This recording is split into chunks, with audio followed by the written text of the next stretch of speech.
voyez mon écran? Est-ce que vous Oui, êtes madame. là? Oui, madame. D'accord, très bien. Alors, bonjour à tous. Nous allons faire aujourd'hui le TD concernant les techniques et les moyens d'hémostase au cabinet dentaire.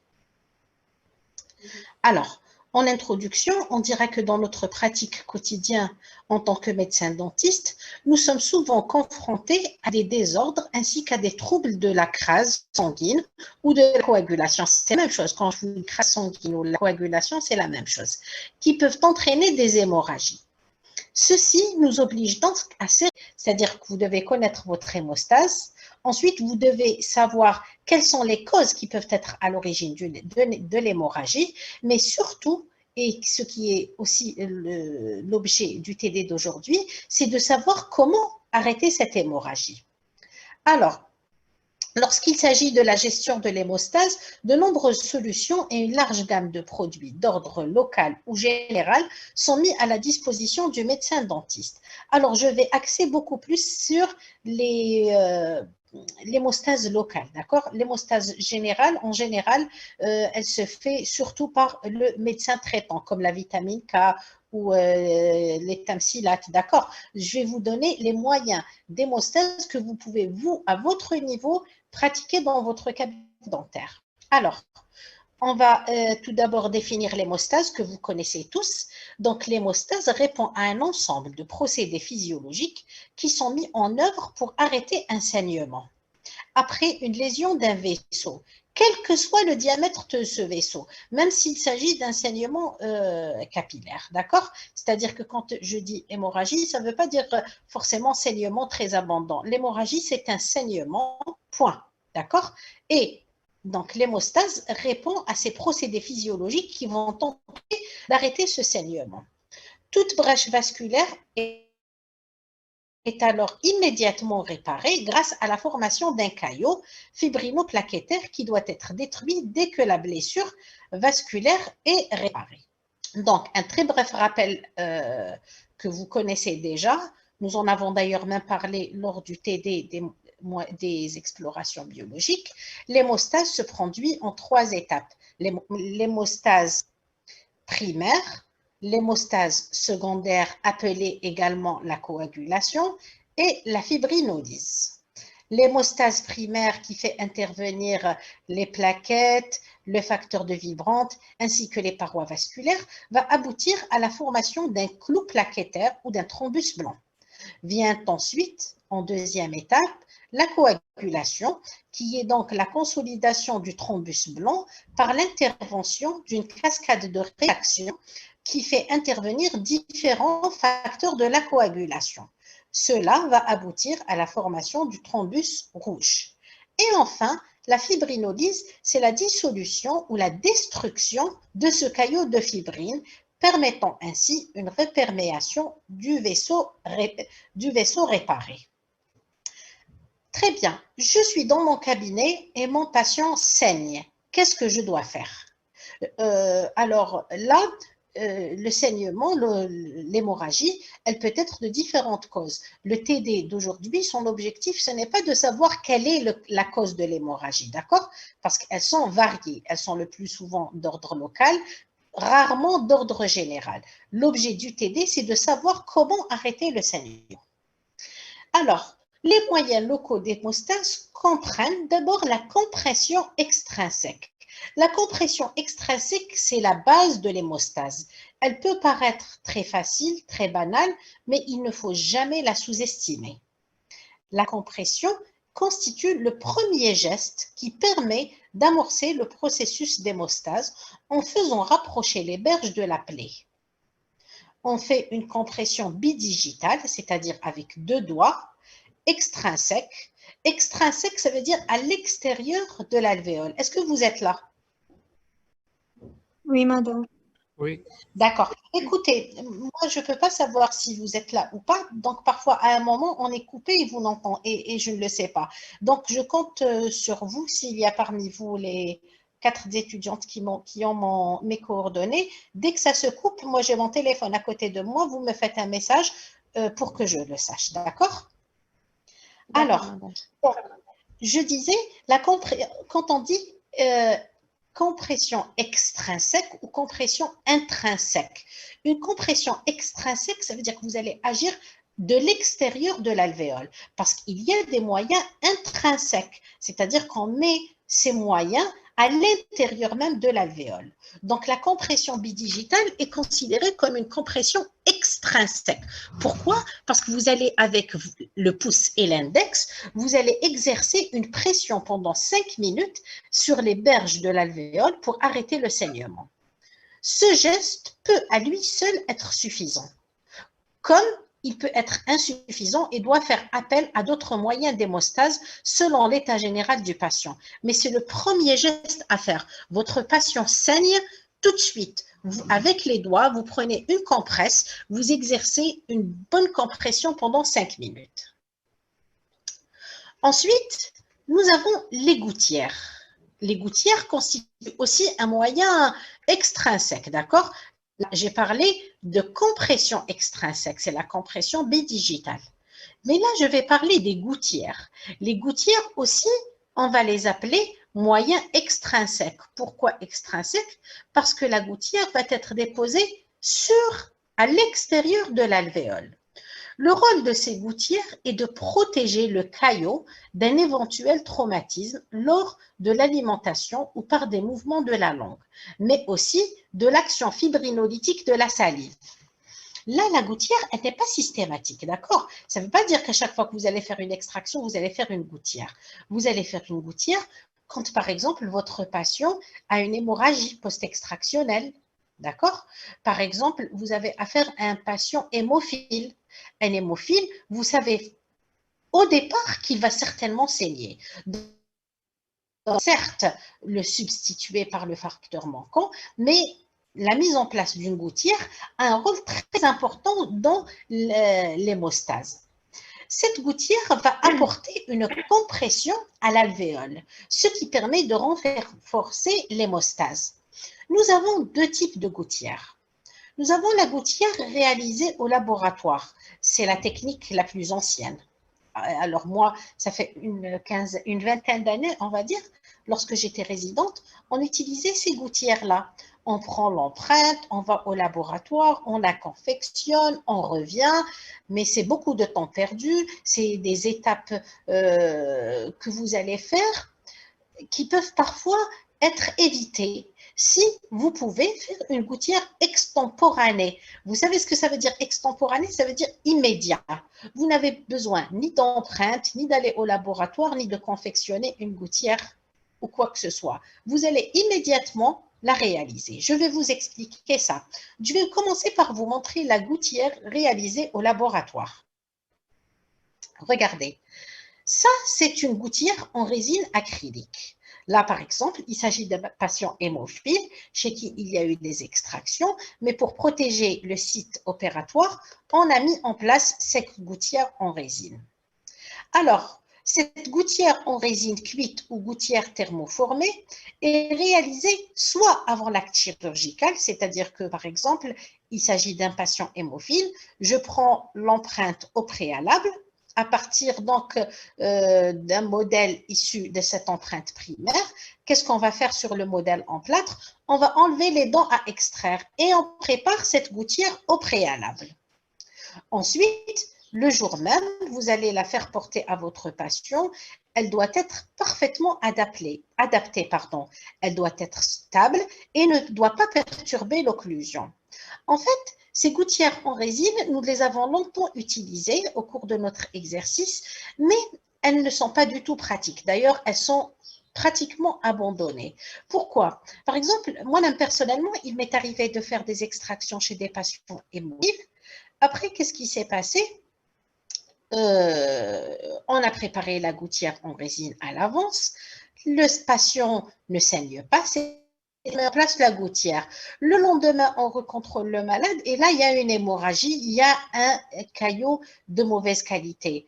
En fait, il est dû à cette gouttière qui est souvent traumatisante. Donc, en fait, il n'est plus recommandé d'utiliser ces gouttières en résine et elles sont progressivement abandonnées au profit des gouttières extemporanées. Alors, comme vous le voyez sur cette photo empruntée de la littérature médicale, donc il s'agit d'un patient qui porte une gouttière extemporanée.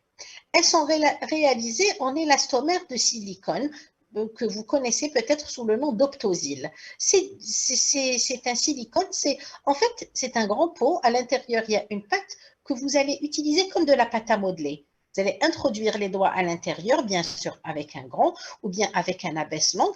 Vous allez prendre un fragment de cette pâte, vous allez la travailler exactement comme de la pâte à modeler.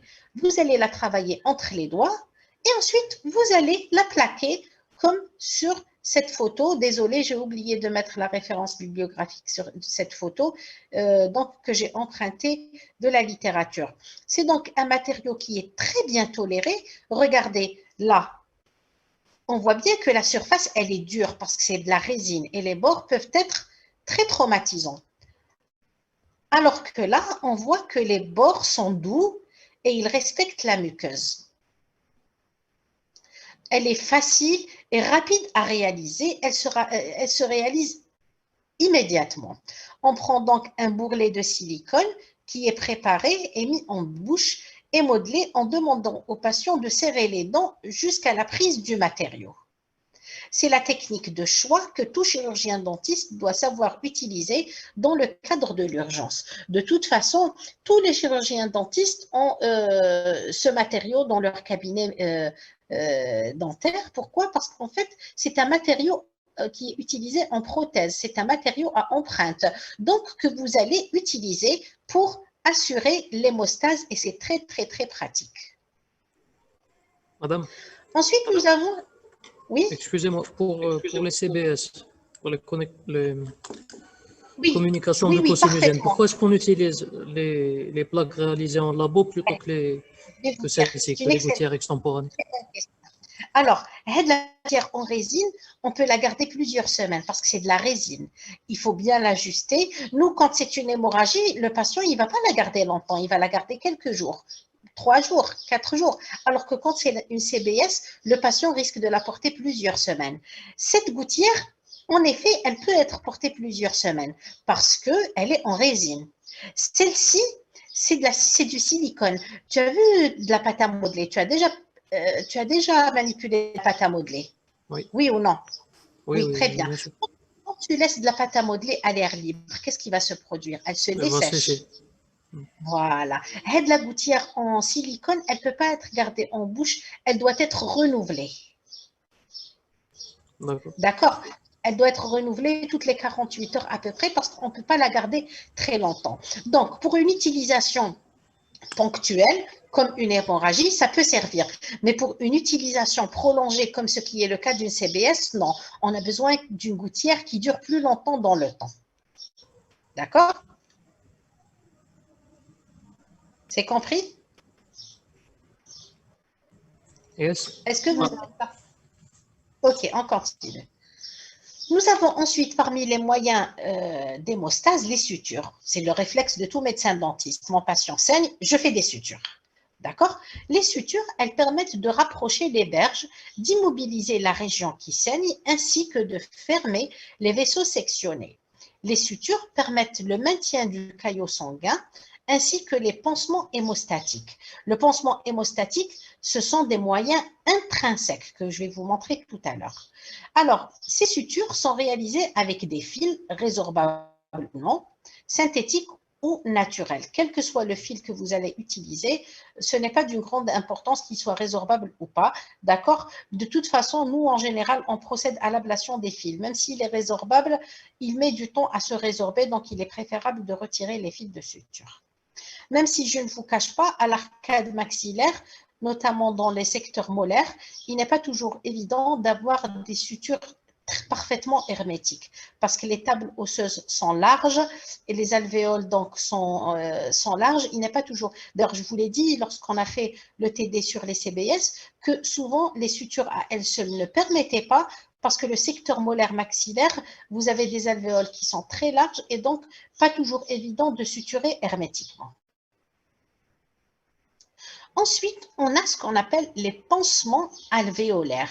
Ces pansements alvéolaires, ce sont des moyens intrinsèques. Je vous ai dit tout à l'heure, les gouttières et la compression sont des moyens extrinsèques. Ils viennent au-dessus de l'alvéole, alors que les pansements alvéolaires, ce sont des moyens intrinsèques, c'est-à-dire que l'on va introduire à l'intérieur de l'alvéole.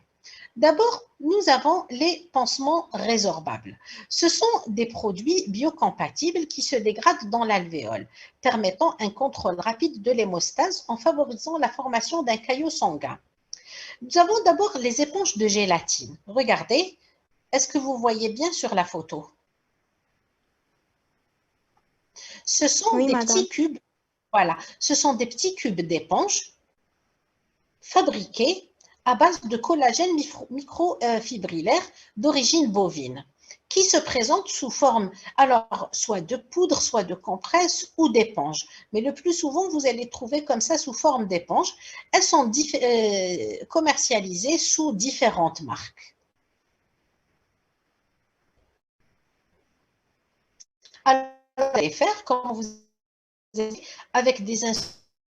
Alors, pourquoi sec?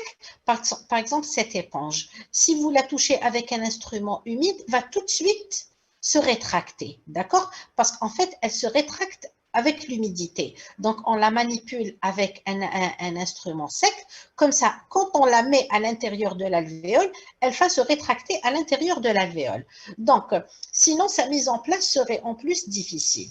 Le temps de résorption dépend de la taille du pansement. En général, elle se résorbe au bout de 4 semaines environ. Il agit principalement au niveau de l'adhésion plaquettaire et active différents facteurs de la coagulation, comme le facteur 11 et le facteur 12. Donc, retenez, ça, ce sont les éponges de collagène. Nous avons également les éponges de gélatine. Alors, ce sont des éponges qui peuvent être imprégnées de solutions de thrombine. En fait, ce sont des éponges ou parfois ça ressemble même à des petites compresses qui sont imbibées de produits. Là, par exemple, les éponges de gélatine sont d'une solution de thrombine et qui sont commercialisées sous différentes formes. Par exemple, le spongel. Ces éponges de gélatine permettent d'activer l'adhésion plaquettaire et le système de coagulation. Ces éponges se résorbent au bout de 4 à 6 semaines. En fait, aussi bien les éponges de gélatine ou, on a vu précédemment, qui sont donc les éponges de collagène, voilà, se résorbent à peu près au bout de 4 à 6 semaines. Et toutes les deux interviennent sur la fonction plaquettaire et sur l'activation de certains facteurs de la coagulation. Alors, celle qui est le plus utilisée, d'ailleurs vous allez les rencontrer dès l'année prochaine quand vous ferez votre TD en exodentie, ce sont les éponges de cellulose oxydée ou oxycellulose, largement connu sous le nom de Surgicel. C'est surtout le Surgicel. Il s'agit de cellulose oxydée régénérée qui est stérile, neutralisée par l'acétate de calcium. Elle est donc commercialisée sous différentes marques. Regardez, voilà, je vous ai dit tout à l'heure, c'est comme une compresse. Voilà, ça ressemble à des petits bouts de compresse qui contiennent de la cellulose oxydée et qu'on met à l'intérieur de l'alvéole et donc pas trop tassée, donc à l'entrée de l'alvéole. Celle-ci se résorbe au bout de 10 à 15 jours.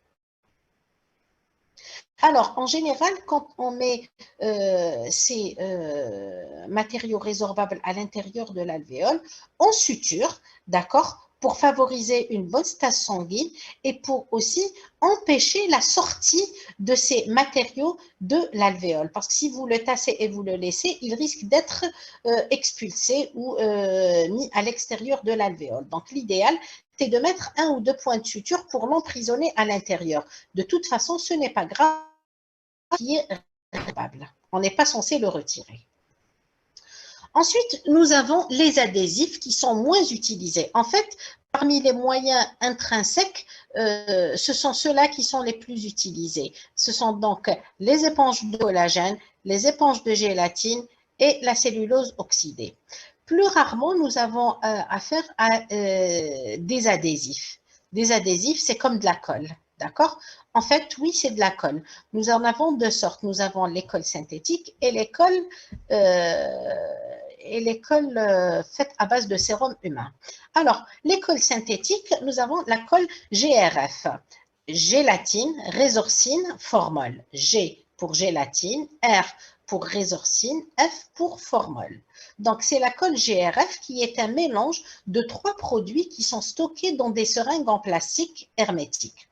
Cette colle assure la formation d'un bouchon compressif au sein de l'alvéole qui met le caillot à l'abri des traumatismes buccaux et de l'action fibrinolytique de la salive. Alors, ces colles synthétiques sont indiquées dans le cas d'hémophilie ou de maladie de Willebrand. Ensuite, voilà, je vous ai parlé tout à l'heure des colles qui étaient fabriquées à base d'un sérum humain. Ce sont les colles biologiques. Elles sont très chères car utilisées et car produites justement à base d'un sérum humain. Ce sont des dérivés de plasma qui se présentent sous forme de kit. Regardez, c'est comme une seringue, c'est une seringue en plastique. À l'intérieur, il y a donc placé ce produit qui est la colle biologique et que vous allez mettre dans l'alvéole par le biais de cette aiguille comme vous utilisez une seringue. Elles sont donc placées dans l'alvéole et maintenues par des sutures et permettent la formation d'un bouchon. Alors, nous avons différentes marques de colle biologique, par exemple le tissu colle ou le biocolle. Ça, ce n'est pas important. Les marques, vous n'êtes pas obligé de les retenir, d'accord? C'est juste une appellation commerciale, d'accord? C'est juste pour vous donner un ordre d'idée. Donc, le tissu colle qui est une colle biologique d'origine humaine, la colle se résorbe progressivement en 15 jours. La biocolle aussi est une colle biologique voisine du tissu colle. Elle possède en plus un pouvoir cicatrisant et des propriétés antiseptiques. Voilà, j'ai oublié aussi de vous dire quelque chose tout à l'heure. Voilà, la cellulose oxydée ou je vous ai dit le plus souvent connue sous l'appellation de Surgicel, en plus de son action hémostatique, elle a même une action antibactérienne, c'est-à-dire qu'elle permet vraiment de protéger même l'alvéole de l'infection. En conclusion, nous dirons que l'hémorragie en chirurgie dentaire ou en médecine dentaire peut être évitée en ayant des gestes contrôlés lors de l'acte chirurgical. Si le saignement paraît inhabituel ou si le geste est réalisé chez un patient à risque hémorragique connu, ces moyens d'hémostase locaux doivent être impérativement utilisés. Il incombe ainsi aux praticiens de choisir la méthode la plus adéquate en fonction d'un protocole bien précis. Est-ce que vous avez des questions? Madame, Oui. Madame, on peut aussi utiliser l'eau oxygénée pour arrêter Non, oui. L'eau oxygénée, oui, quand tu es en train de travailler et que tu veux situer exactement le siège du saignement. Mais l'eau oxygénée comme ça à lui seul, ce n'est pas un moyen hémostatique. Oui, au moment même où tu travailles, mais tu ne vas pas compter sur l'eau oxygénée pour arrêter le saignement, non. Toi, tu as besoin que le saignement s'arrête au moment où tu travailles et quand le patient va rentrer chez lui. C'est pour ça qu'il faut faire une solution plus durable, c'est-à-dire des moyens extrinsèques ou des moyens intrinsèques.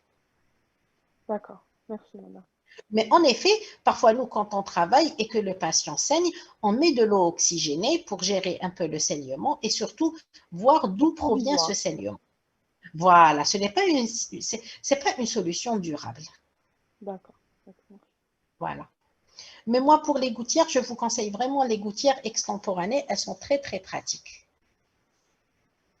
D'ailleurs, même pour la CBS, par exemple, nous, on n'est pas dans un cabinet, par exemple, à l'hôpital.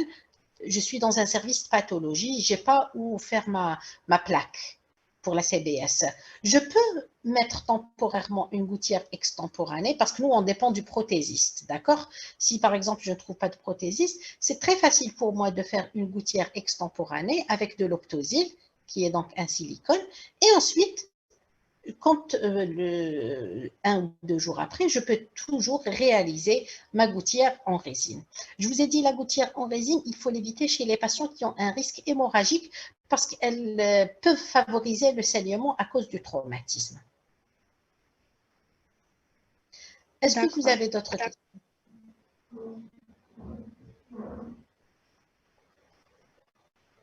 Vous n'avez pas de questions? C'est clair? Oui. Oui, c'est clair. Alors, Saha Siamkom, صحة فطورك madame. et on reste en contact. Moi aussi, je serai. Merci, Allez, madame. au revoir.